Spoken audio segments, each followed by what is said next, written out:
Okay, so for everybody that's going to be checking out this interview that's going to drop, welcome to Play Under Review. Once again, I'm your host, the Ace 513.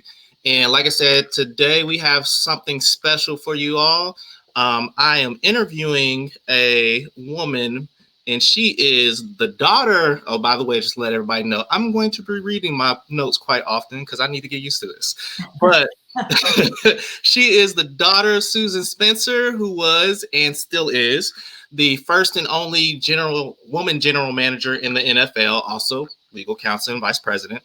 She is the granddaughter of a former Eagles owner and the author of Football Freddy and Fumble the Dog series, and just an avid football fan. Ladies and gentlemen, I give you Marnie Schneider. Oh, thank you, Aaron. I have a girl lozenge in my mouth, so that was really attractive. But thank you. Thanks for having me on, and I'm so glad that we connected. And I love what you're doing, and I'm a big fan of yours. So, bravo. Thank you. So, first thing I want to ask is, how is the family doing? Thank you. Well, we're doing really well. My mom, Susan, who now I know you have really done your homework on, lives with me and my children. And my mom was diagnosed a few years ago with frontal lobe dementia. But like everything she does in life, she tackles everything with a beautiful spirit. And we are very grateful to have her in our lives and in my house, and share experiences that are different than they were a couple years ago, but still fun and great. And we're doing well. So thank you. Okay, good. Yeah, she's done a lot in her life. Researching her, she has the bachelor's degree, master's degree, the law degree. She wrote the book called Briefcase Essentials. And that was pretty much on empowering women in a male-dominated workplace, right? Yeah. Okay. Definitely. Yeah. So that's what she did. She's done a lot. And I kind of looking at some of the things that you did, I was like, oh, this is where she gets this from. Because another thing I saw, she was the founder and chairwoman of a nonprofit called A Leveling Playing Field. So yes. I was like, oh, okay, well, I see where Miss Marnie gets that from. Well, giving back is a really great thing, to do for anybody, as whatever you can do to give back. But I really think that, my family has had generations of doing things to help others. My grandfather is one of the original founders of the Ronald McDonald House, and I'm very proud of that. I'm on the board of the Ronald McDonald House in the Charlotte, North Carolina area, and I'm very excited about, getting to work with everybody in this area to help them.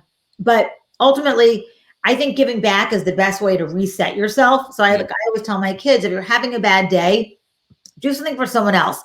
It immediately resets you and gets you out of yourself, and understanding someone else's issues are probably generally 99.9% of the times greater than yours. And it makes you feel good to do something for someone else. At least it does for me. And I think that it becomes contagious, and then you want to do more and more. Okay. Yeah, because the Ronald McDonald House, it originally started in Philly, and I think I saw some articles about it could have been when you were in different areas visiting the stadiums, but I saw that you were really involved with a lot of other McDonald's houses throughout the country. I am. It's really important to me to work with the Ronald McDonald House and find ways to give back. So I do a lot of work with Ronald McDonald House, and I love what they do to make families comfortable when they have a sick child. And, something also that, like I said, my grandfather started way back in the early 70s. And so it's something that I can do to protect his legacy, to continue with this charity. It's, sustaining a family legacy is something that is really important to me. So working with the Ronald McDonald House is really the way that I can do that, to continue my grandfather's story out there, and also still, do things to help others. And that's really a great gift for me. Okay, awesome. And at the end of the interview too, I'm going to make sure, as far as where people can follow you at. Also let them know about some different charities that are going on around different areas too. Great. So, thank you. Okay. So one question I have for you is with your mom, what do you think has been the biggest impact just growing up that you've seen that she's had in people's lives, specifically for little girls and women? I think, my mom always instilled in me the understanding that we can do anything we want. I mean, with hard work, anybody can do anything they want. Look at you, Aaron. You're a great example. You are a great example of being gritty and determined and doing the homework and finding the ways in and making connections. And that's really what it takes to become successful. And then you have to continue to do it again and again and again, consistently and comprehensively. But I think that what my mom taught me was that, truthfully, hard work, perseverance, all the things, things that you learn on the football field, things that you learn from family members are finding ways to work hard and to continue to do that. And that will usually give you some ability to have some success. And then it really depends on a lot of the different outside, forces, but certainly that we can do anything we want with the right people around us and using a little bit of elbow grease. Yeah, that's for sure. A lot of elbow grease, yeah. What was one of your favorite moments when she was working? Because that has to be like pretty fun. What was one of your favorite moments that you had when she was working with the Eagles?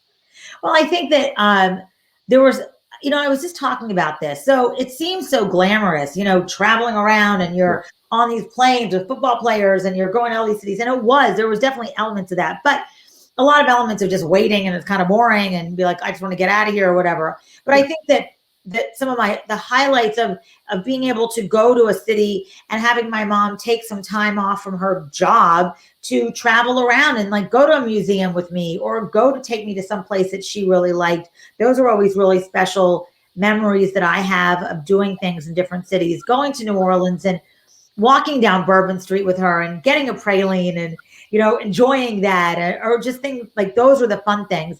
And then I think also just learning how much sacrifice she made for me to like everything as a parent. I have 3 kids. So like, I think that my mom made tremendous sacrifices for me. It sounds like, oh, why would she do that? But parents do that. Like they make sacrifices for their children to give them a great upbringing and to give them exposure to travel and schools and education and those kind of things. And I know my mom made a tremendous amount of sacrifices to make sure that I was always going to be safe and have,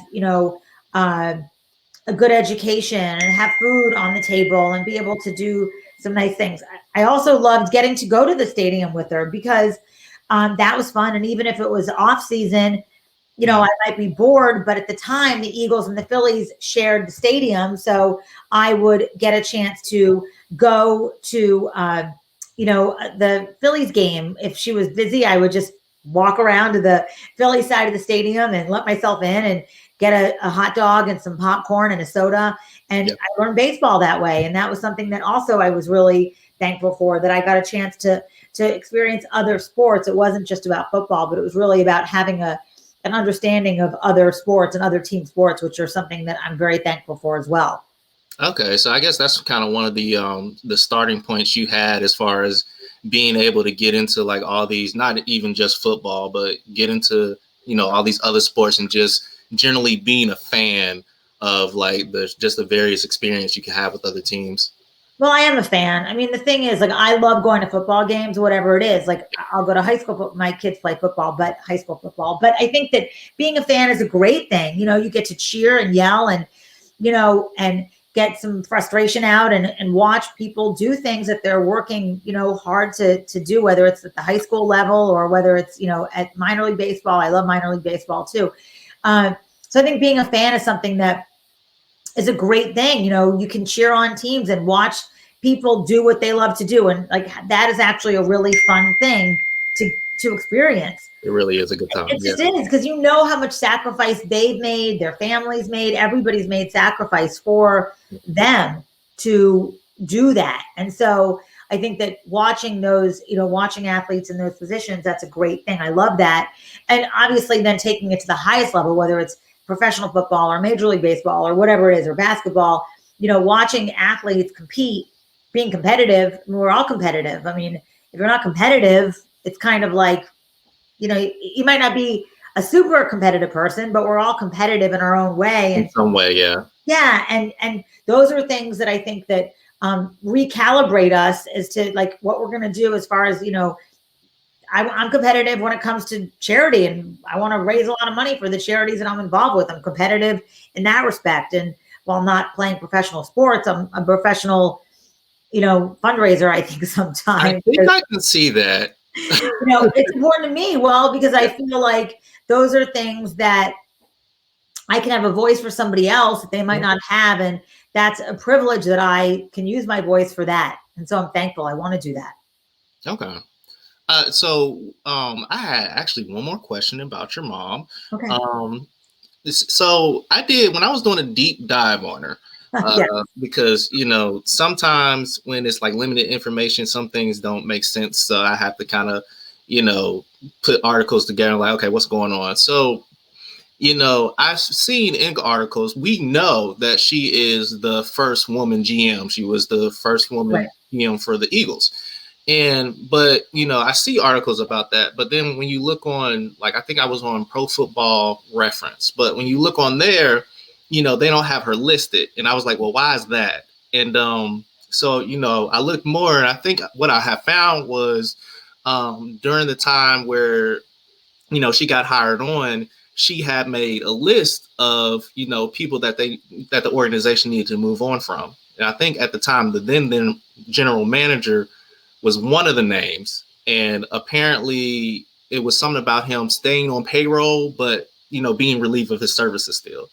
So it's just, to me, like, the question I had for you is like, even in that sense, do you feel like there've been critics that would try to discredit your mom and her achievements that she had? Well, of course, I mean, I'm very protective of my mom's legacy. Yes, I do not think that she has had the proper public relations people out there other than me talking about her. She was a pretty shy in many ways. Like, she wasn't out there like, puffing her chest up and being like, I did this and I did that and whatever else, which is what people do these days because we want, why? Because we have these. So when you have a phone, you can talk about whatever it is. It might not be so much easier now, but you can talk about those things. But back in the 80s, you really didn't. How was anyone going to know? When Kim Ng just got hired at the Marlins, people didn't even know that they thought she was, Major League Baseball even made a correction and they were like, oops, sorry, our bad. You're right. There was a woman that had this job. Kim is not doing baseball. She's doing baseball operations, but she's not scouting the players. I mean, she's not doing she's out in the locker room, traveling. She's doing similar to what my mom did. But, front office operations and so forth. So I think that, yes, it's very frustrating, Aaron, to have to remind people of my mother. But on the other hand, I'm happy to do it because if I don't do it, then it's like if a tree falls in the woods, did it really fall? Yeah. Right? Yeah. So it's my responsibility as her loyal and loving daughter to get out there and spread the word of my mom. And also as a woman to be like, hey, whoa. I know the story of this lady in Philadelphia that did this job. So you can do this job too, because she did it in the 80s. And if you can do it in the 80s, you can certainly do it in this, in this day and age. Yeah. So it's just a matter of, and again, it's like my mom worked for my grandfather, not because she was his daughter, but because she was the most qualified person. Mm-hmm. Yeah. I want the people that are watching this to understand, like, that's one point I definitely wanted to make during this interview, that she didn't get that job simply because, her father was the owner of the Eagles. She got that job through her hard work. So she did. And by the way, now, most general managers have a law degree. Back then they really didn't. So she was really a trendsetter of, being a lawyer, negotiating contracts. I mean, they might have had, but now they're all lawyers. If you're going to be a GM, you're probably going to have gone to law school. That's a fact. I mean, you're going to have to have gone to law school for the most part. And most GMs have had, if they're not lawyers, they have a tremendous amount of experience in negotiating contracts. Yeah. That's part of the job. Yeah, when I had saw that she had got the degree in law, and I was like, oh well, that's right up in her wheelhouse then. So yeah. So I have something here. I'm sure in your interviews this has happened multiple times, so you probably know what's coming. Oh my gosh, no, I did not know that you had. Okay. Yeah. Wow. I told you I was going to check this out. Okay. So I checked this out now, just to let you know, just to let anybody viewing this know, I am a Cincinnati Bengals fan. The only reason why this was selected is because there's no Bengals one yet. Not yet. There's a Pittsburgh wife in the house. So I got this since there's at least one team in this house. That is the only reason. But no, I checked this out. And so you have a children book series, 7 and counting, right? Yes. Okay. It's called Football Freddy and Fumble the Dog. You also found Game Day in the USA Incorporated. Yes. So, I want to do different questions that you may have never heard, but I still do want to let people know, for the people that have never come across your series, can you give a brief explanation of what the series is about? Yes. So Football Freddy and Fumble the Dog Game Day. Each book takes you on a tour through a different professional football city. So like Philadelphia, you learn all about. So Freddy's really me and Fumble really is my dog. I don't know if you can see him. I'll pick him up in a minute. He's a little rescue chihuahua. So it's based on my life growing up and traveling around and going to all these different great NFL cities where I had the opportunity to tour around and see what's going on and meet the fans and experience everything there. So it was kind of my way, my love letter to all the great fans out there was a way to put words, into a story of football and travel and tourism. And we came up with Football Freddy and Fumble the Dog. And I'm really proud of it. And I'm working on book number 8, which is Game Day in Tampa, but Cincinnati will be soon. It's a great city. Okay. Yes, great city. All the cities are great. Every city that I went to as a young girl or that I've gone to as an adult, they're great. They all have something to offer. Yeah. And that's and again, like you said, like your wife is a Steelers fan, or as they say in Pittsburgh, Stillers. So it's like, it kind of is the same thing where in a household, there might be a Bengals fan or an Eagles fan and a Steelers fan. You just don't know. So having the opportunity to share different stories about different cities, that was something that was really important to me to get to do that. So Game Day in the USA is based on my life. Like I said, growing up with my mom and traveling around to all these cities and then finding a way over the past, couple of years to narrate my story of travel and tourism. And my mom was a teacher prior to doing anything else. So I think reading and writing were a huge part of my childhood. Yeah, that does make sense.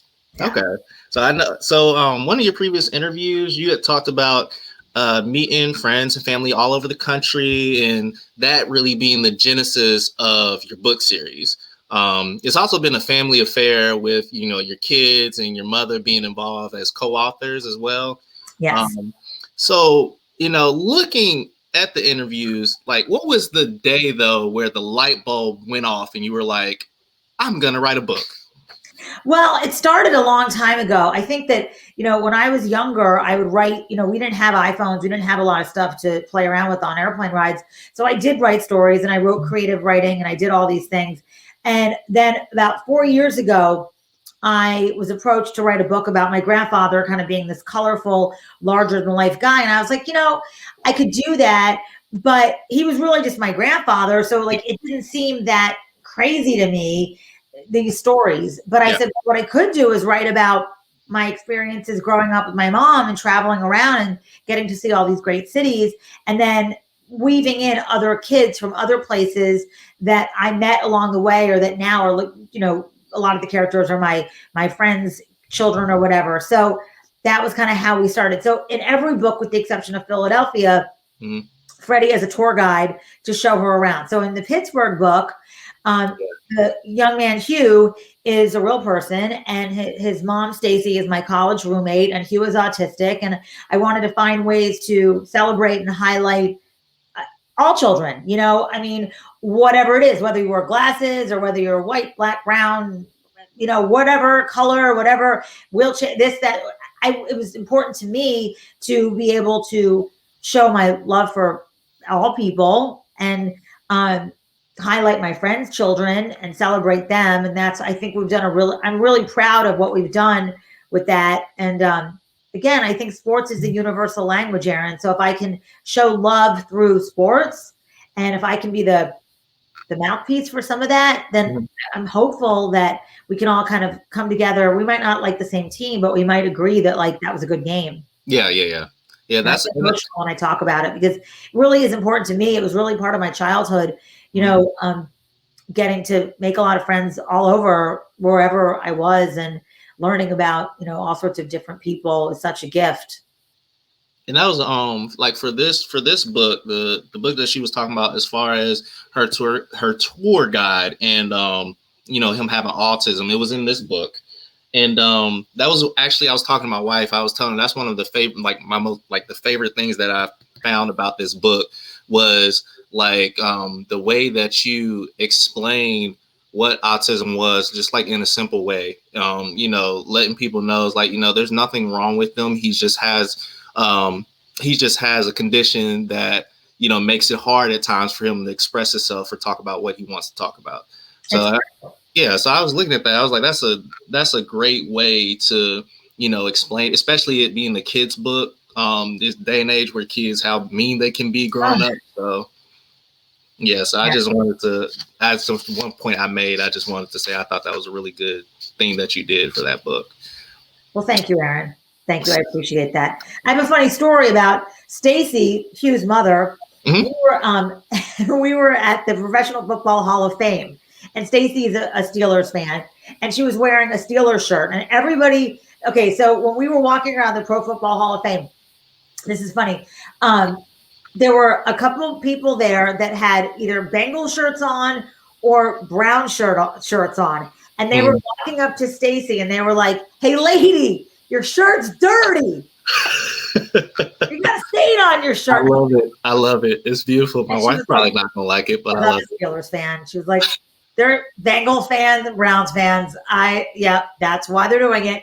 And they were relentless. They were like, "Hey, lady, your shirt's dirty. You got a stain on your shirt." You know, it was this funny thing. We were laughing about that. I'm like, I was wearing Eagle stuff and they were nothing. But if you were from that Cincinnati, Cleveland, Pittsburgh, you know, Western Pennsylvania area, you were going to get heckled no matter what.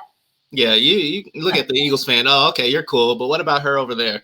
That's right. Yeah. I'm not surprised. So with your book, one of the last questions I have about your book is, because I was looking and I could not find it. The name I think it was Frederica. Yes. Where did that come from? Okay, so, well, good for you to do your research. I like alliteration, but Monday morning Marnie did not sound like a kid. Didn't sound great. So we were deciding what to do, and originally Frederica was Frankie after Ben Franklin, because I'm from Philadelphia. Mm-hmm. But after doing some research and kind of doing some stuff, there was a book that never got published called Frankie Football, about a little Italian boy with, you know, dark curly hair, and never got published though.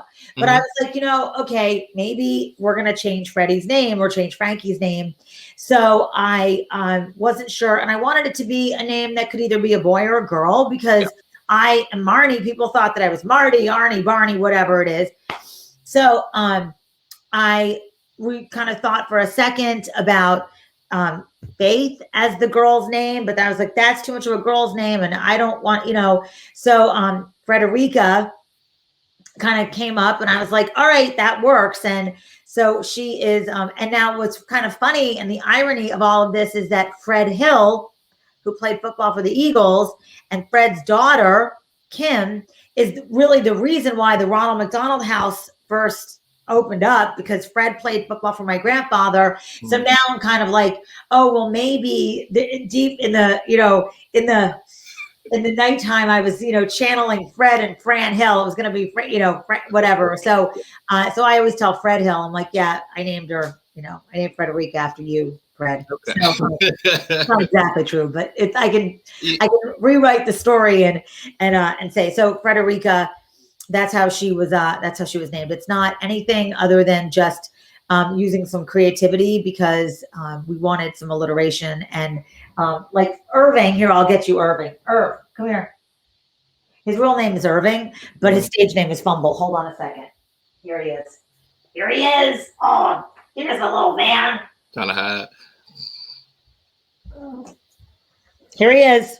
I think somebody just threw up on my floor, but that's okay. So this is Fumble the dog. This is Fumble. Here he is.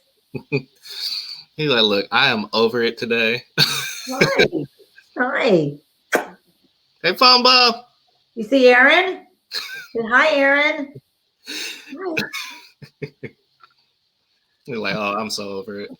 Good boy. Okay. Good boy. So I now have some questions for you in reference to fandom. Okay, great.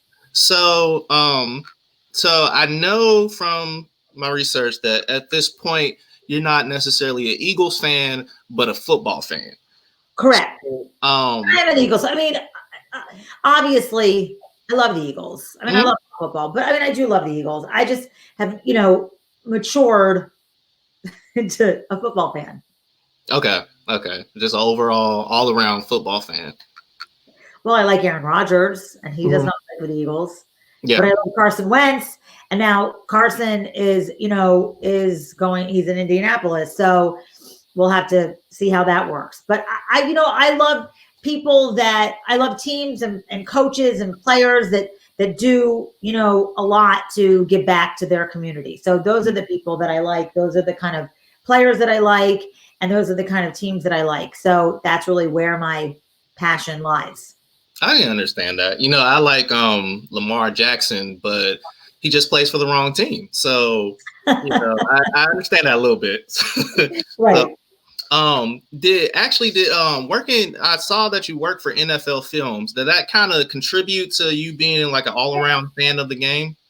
I think so. I mean, I had an incredible opportunity. I worked for Steve Sable, NFL Films, when I graduated from college. So I think that I got to learn from Steve and really, and he's really a football fan. So, well, he's not alive anymore, but he was really a great football fan of teams and players and, and communities and giving back to, he created so many different great things at NFL Films that we, certainly get to watch today, whether it's Football Follies or all these other things that people don't even pay attention to that anymore. But yeah, I think that working for NFL Films and traveling around and getting a chance to see a lot of other great cities was really the exposure that gave me the kind of motivation, I guess, to become a football fan.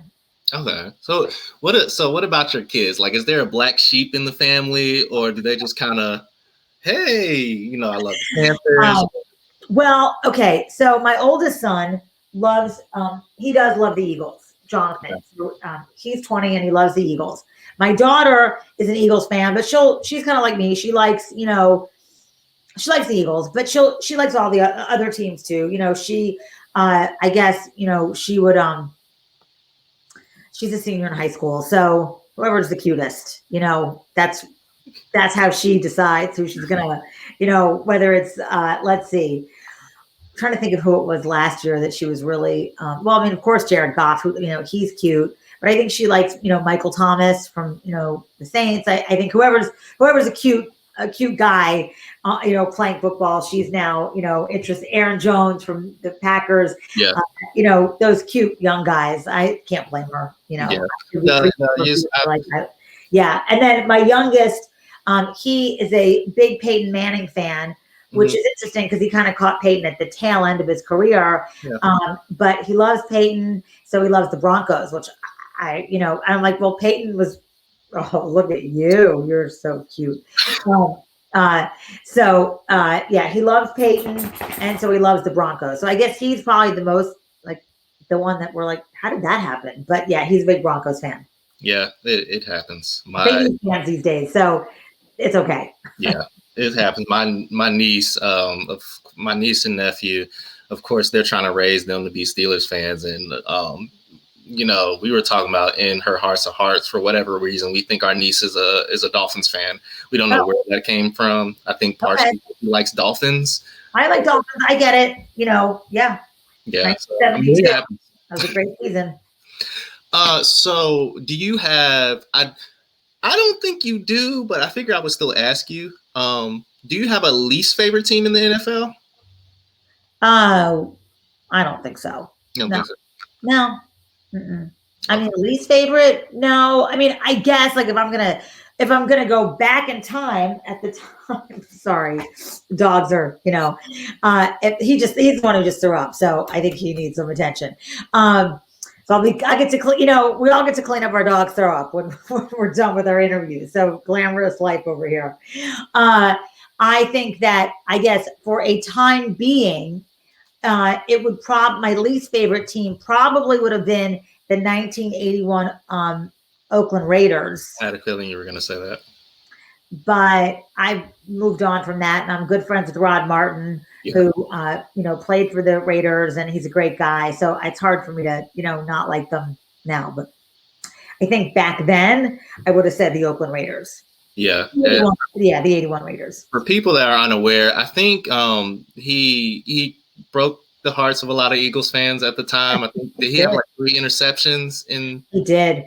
Yeah. He holds this. And it's funny, Rod and I have become very good friends over the past couple of years.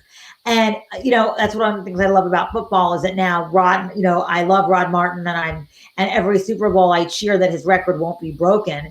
I don't think it will, because they don't play defenses like that these days. They don't play offenses like that. So I think it would be highly unlikely that his record would get broken. But yes, he likes to refer to himself as Ron Jaworski's 3rd leading receiver in Super Bowl 15. I know, it's not nice. Isn't that nice? That's not nice.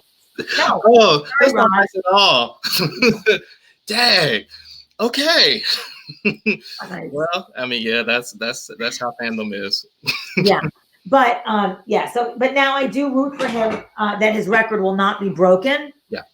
So which is a great thing about, being a sports fan, is that you meet people along the way that are great athletes and great people, and you want to protect their legacy. And I want his legacy to be protected, and I don't want his record to get broken. Yeah. Yeah. So we're been talking for about half an hour. I got a couple more questions, and appreciate you and your time. It's not too hard question. Well, maybe one of them is. Okay. I take that back. So next question I have for you is, who is your favorite football player of all time? Oh, geez. Well, I mean, I love Joe Namath. I love Ken Stabler. Boy, I mean, my favorite football of all time. That's a tough one. I guess I'm going to say, probably Joe Namath. Joe Namath. Okay. Yeah. Okay. Yeah, it's tough. I've been riding with Randy Moss forever, so okay, it's quick for me. Roger Staubach, those guys. Yeah, and that's weird even for an Eagle fan to refer to any Cowboys as anybody that they. But yeah, Roger Staubach, Tony Dorsett. Just because I did not like them at the time.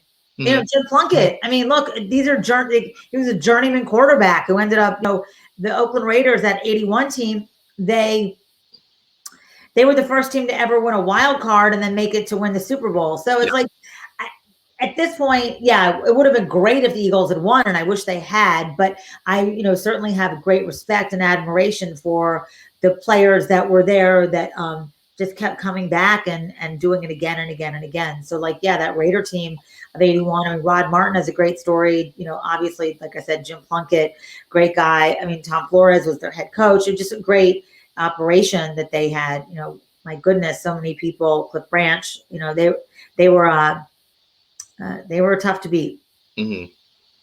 Okay. Got one more fandom question for you. Okay. So you're in the Carolinas, right? I am. UNC or Duke? All right. Well, I'm now going to add one more into that. How about App State? App State. App State. They have a really hardcore fan base. Yeah. So my daughter is going to go to. I think she's going to go to App State next year. That was Nice. so. I will be cheering for App State. I think that if I was going to be deciding between UNC or Duke, I would probably choose Duke. Yeah. But you know what? And here's the thing: I'm also a Villanova fan. So Villanova beat UNC, and 3 years ago. Yeah, that's Fumble barking. The little ones. Hey, Irv, get over here. There's a dog outside. So I was cheering for Villanova, and they beat UNC. That was a that was a great game. I remember that game. It was glorious. What's that? I said it was glorious because they lost. They lost.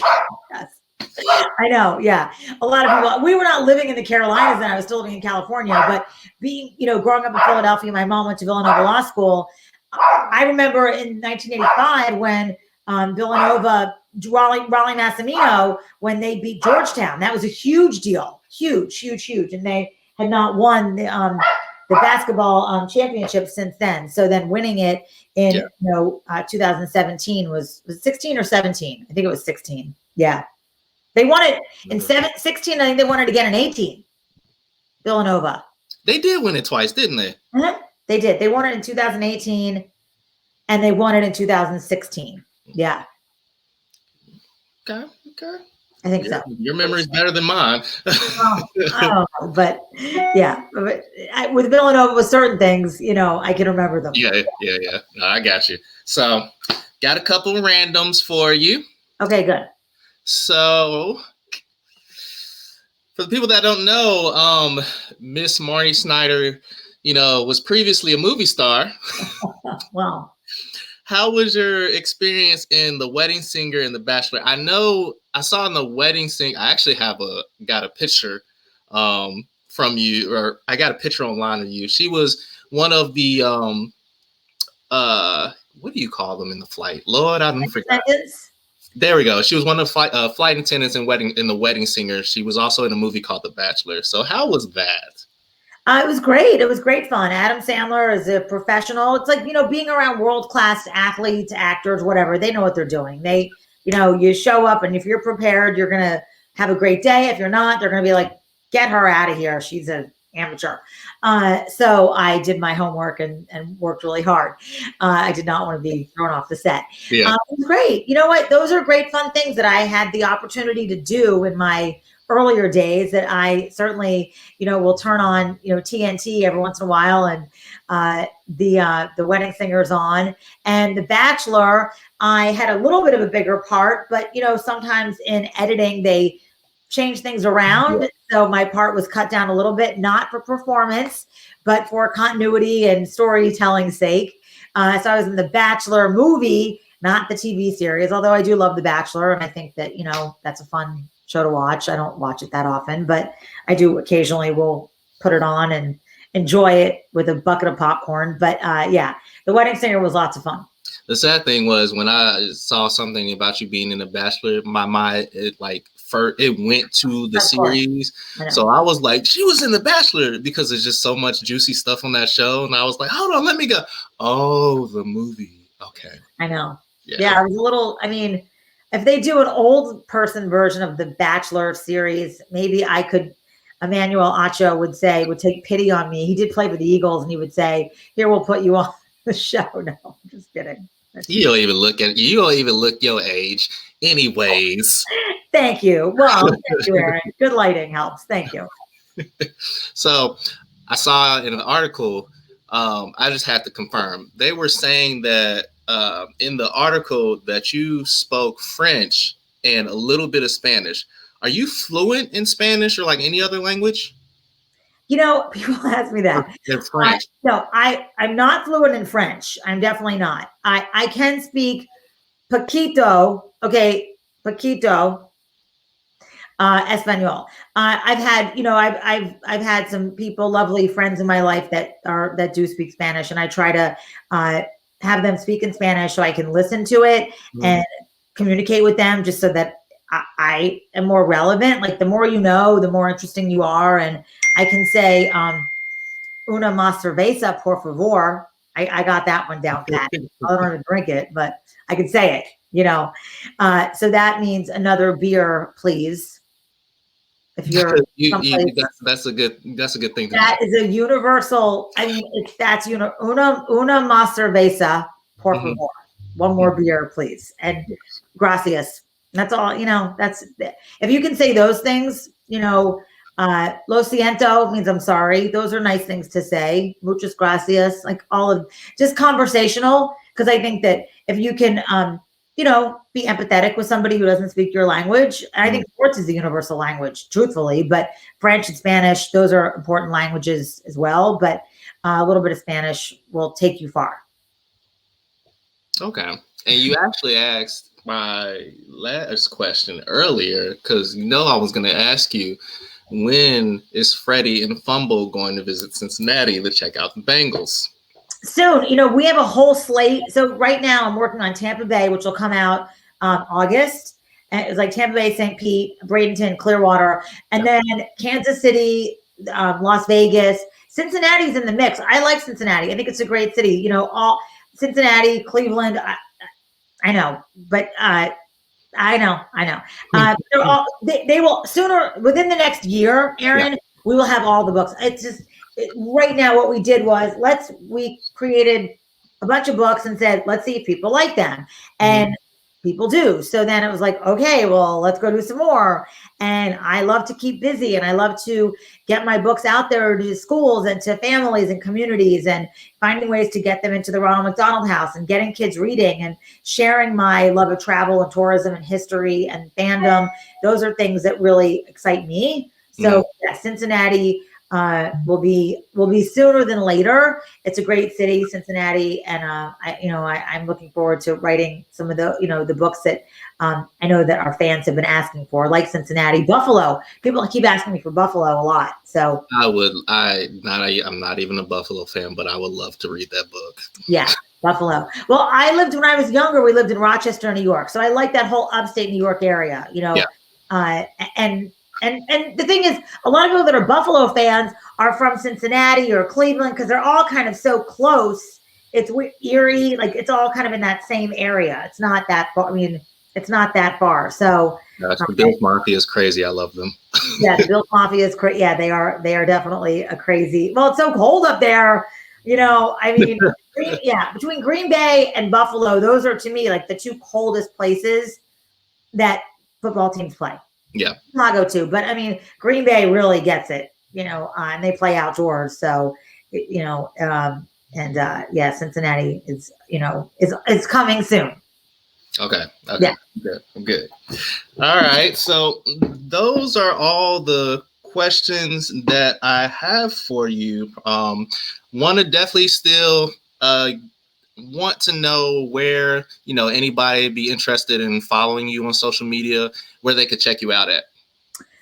They can go on Instagram, and I am Marnie Schneider 1 on Instagram. Of course, they could follow you and then find me there. But so Marnie Schneider 1 on Instagram. If they go to Facebook, they can just type my name in on Facebook, Marnie Schneider, and they can tell me they love Football Freddy, and I will say, oh, thank you very much, and we can, correspond there. On Twitter, I'm Marnie Schneider, but we took out the E because I didn't have enough space. So I'm Marnie, SCHNEIDR, like a doctor, Marnie Schneider, whatever. They'll find me. And on LinkedIn, Marnie Schneider as well. So those are the platforms. If you go to Amazon, you can order the books. If you go to Mascot, my publishing company, they sell them as well. If you type in MarnieSchneider.com or Football Freddy, we will pop up and be on your browser as well. All right, yeah, Steelers fans. Even though I don't really, rock with y'all team like that, it was actually still pretty good work nonetheless. Okay, so, and remember, follow her on social media. She's pretty much all over the place on social media. And can you tell them a little bit about some of the nonprofit organizations, different things you're volunteering at? Can you tell them a little about that before we? Oh, definitely. So I'm very involved in the Ronald McDonald House, which I think we talked about a little bit. Yep. And so there's Ronald McDonald Houses pretty much in every city, but I'm on the board here at the one in Charlotte, North Carolina. But I love Ronald McDonald House. They do an amazing job taking care of families when their children are sick and so forth. So definitely look into that. If you wherever you are, there's a Ronald McDonald House. They are just, I think, soon going to start letting people go back in and volunteer, and it's a great program to get involved with as a volunteer. I also am very involved in the Alzheimer's Association. My mother, like I said, was recently diagnosed with frontal lobe dementia. And so I do a lot of work with the Alzheimer's Association. And it's, a great organization that does a lot for families and communities, struggling with dementia and Alzheimer's. And then, I have my own foundation called Keep On Playing, which we kind of I put that on hold a little bit to really focus on Alzheimer's and the Ronald McDonald House. Yeah. But we do a lot of work with kids in underserved cities, taking them to minor league baseball games.